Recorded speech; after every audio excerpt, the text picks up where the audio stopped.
బ్రహ్మనాయుడు గారు ఉమ్, కొన్ని అంశాలు ఉంటాయి. రాజకీయ పార్టీలు ఏంటంటే సహజంగా గెలిచిన తర్వాత ఒక విధానం ఉండేది, ప్రతిపక్షంలోకి వెళ్ళిన తర్వాత ఇంకో విధానం. ఉమ్, అన్న నందమూరి తారక రామారావు గారు చాలా సందర్భాల్లో కొన్ని అంశాలు ప్రస్తావించేవాళ్ళు. ప్రజల అధికారాన్ని కట్టబెట్టింది ప్రజల సంక్షేమం కోసం, ప్రజల అభివృద్ధి కోసం ఉపయోగించాలి, లేని పక్షంలో తర్వాత వచ్చే టర్మ్ లో చాలా ఇబ్బందులు పడతా ఉండేవాడు. ఉమ్, ఇప్పుడు కూటమిలో ఉన్నటువంటి మాకు కూడా ఏంటంటే పెద్ద సవాల్ ఇక్కడ. గతంలో వ్యవస్థలన్నీ కూడా నిర్వీర్యం అయిపోయాడు. ఇక్కడ ప్రతి అంశం మనం చాలా సార్లు మాట్లాడుకున్నట్టు సందర్భాలు. అవును.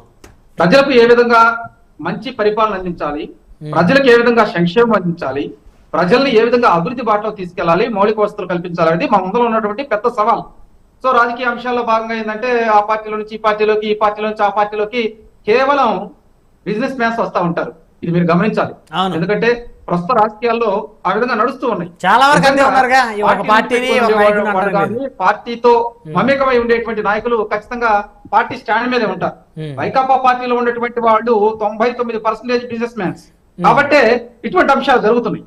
గతంలో ప్రతిపక్షంలో ఉన్నప్పుడు తెలుగుదేశం పార్టీ ఒక మంచి పోరాటం చేసింది. తెలుగుదేశం పార్టీ తీసుకున్నటువంటి విధానాలు, తెలుగుదేశం పార్టీ తీసుకున్న స్టాండింగ్ వల్ల మేము 5 ఏళ్లు మనుగడలోకి వచ్చాం. ఎందుకంటే వైకాపా పార్టీ తీసుకునేటువంటి ప్రభుత్వ ఆ రోజు ఉన్నటువంటి విధానాలు, ముఖ్యంగా ప్రజలకు వ్యతిరేక విధానాల మీద పోరాడారు. మాతో పాటు మరి కొంత సమయంలో జనసేన వాళ్ళు కలవటం, దాంతో పాటు బీజేపీ వాళ్ళు కలవటం, మేము క్లియర్ కట్ గా ఈ రాష్ట్రంలో జరిగినటువంటి అనిశ్చితిని ప్రజలకు తెలియజేసి విజయం సాధించాము. సో ఇక్కడ కొంతమంది వస్తూ ఉంటారు, పోతూ ఉంటారు, ఇది సహజమే. కాకపోతే ఏంటంటే ఇందాక కృష్ణాంజనేయులు గారు చెప్పుకునేటువంటి అంశాల్లో కూడా కొంతమందికి వాస్తవాలు ఉంటాయి. ప్రతి పార్టీలోకి అధికారంలో రాగానే కొంతమంది వస్తారు అన్నట్టు ప్రతిపక్ష పార్టీలు ఏదో తుడిచిపెట్టుకుపోతాయి అనేది ఆ వాదన సరైనది కాదనేది కూడా నా అభిప్రాయం. ఎందుకంటే సో 0 నుంచి స్టార్ట్ అయ్యి మరి కేంద్రంలో బీజేపీ వాళ్ళు అధికారంలోకి వచ్చి చూసాం. 3 టర్మ్లు వాళ్ళు ఏకఛత్రాధిపత్యంగా పరిపాలిస్తూ ఉన్నారు.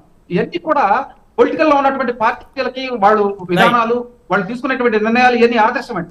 కాబట్టి నేనేమంటానంటే ఇవన్నీ సహజం, వస్తా ఉంటారు, పోతా ఉంటారు. కానీ ఎవరు పార్టీకి ఉండేటువంటి నియమాలు వాళ్ళకు ఉంటాయి. ఖచ్చితంగా మేము కూడా ఏంటంటే గతంలో ఏదైతే ఇబ్బందులు గురయ్యారో ఆ ఇబ్బందులను పక్కన నెట్టేసేసి మా కార్యకర్తలు కావచ్చు, సెకండ్ కేడర్ నాయకులు కావచ్చు, భవిష్యత్తులో మా యువ నాయకుల్ని ఏ విధంగా ముందుకు తీసుకెళ్లాలి అంశాల మీద మేము దృష్టి పెట్టాం. బ్రహ్మనాయుడు గారు. రైట్. కిషన్ గారు, వైఎస్ఆర్ కాంగ్రెస్ పార్టీలో బాలినేని శ్రీనివాస్ రెడ్డికి ఉన్నటువంటి అసంతృప్తి ఈ రోజు వచ్చింది కాదు.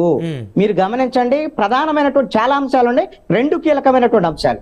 ఒకటి ఆయన మంత్రి పదవి నుంచి తొలగించడం, రెండో అంశము ఆయన మంత్రి పదవి నుంచి ఆయన తొలగించిన తర్వాత అదే వైఎస్ఆర్ కాంగ్రెస్ పార్టీ ప్రభుత్వంలోనే ఆయన భూములకు సంబంధించిన కుంభకోణాల మీద, తన కుటుంబీకుల మీద అక్కడ ఉండేటువంటి పోలీసు అధికారులు, కలెక్టర్లు తనకు సహకరించటం లేదని అప్పుడు ముఖ్యమంత్రిగా ఉన్నటువంటి జగన్మోహన్ రెడ్డిని బెదిరించేటువంటి విధంగా వ్యవహరించినటువంటి సందర్భం కూడా ఉంది.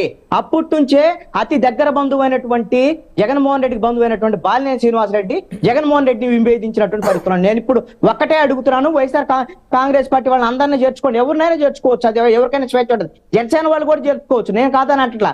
ఒకటి అడుగుతాను, ఈ ప్రభుత్వాన్ని, జనసేన పార్టీని కాదు, జనసేన కూడా ప్రభుత్వంలో భాగస్వామి.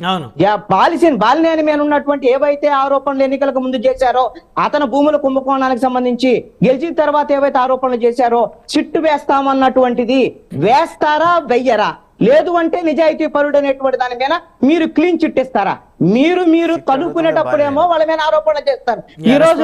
ఈ రోజున కలిసిపోయిన తర్వాత ఏమో నేను కూడా ఒక పదాన్ని వాడతాను, మనకు తప్పులు చేసేటువంటి వాళ్ళందరూ క్లీన్ చిట్ అన్నమాట.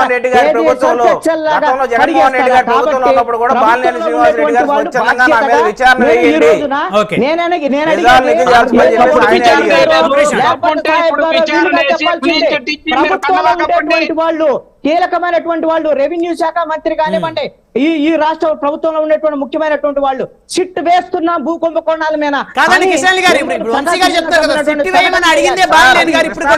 మీ దృష్టికి వచ్చిందా రాలేదో? గతంలో బాలినేని శ్రీనివాస్ రెడ్డి గారు వైఎస్ఆర్ కాంగ్రెస్ పార్టీలో ఉన్నప్పుడు జగన్మోహన్ రెడ్డి గారు ముఖ్యమంత్రిగా ఉన్న సమయంలో ఆయన మీద వచ్చినటువంటి అవినీతి ఆరోపణలు ఏవైతే జరిగాయో వాటి మీద sit అటువంటి చేయమన్నారు. వాటి మీద ఆయనే నా మీద ఇప్పుడు అదే విచారణ స్టాండ్ మీద చేయమని ఉన్నారా? ఆయనే సిట్ అని అడిగారు. ఆయనే ఉన్నారా?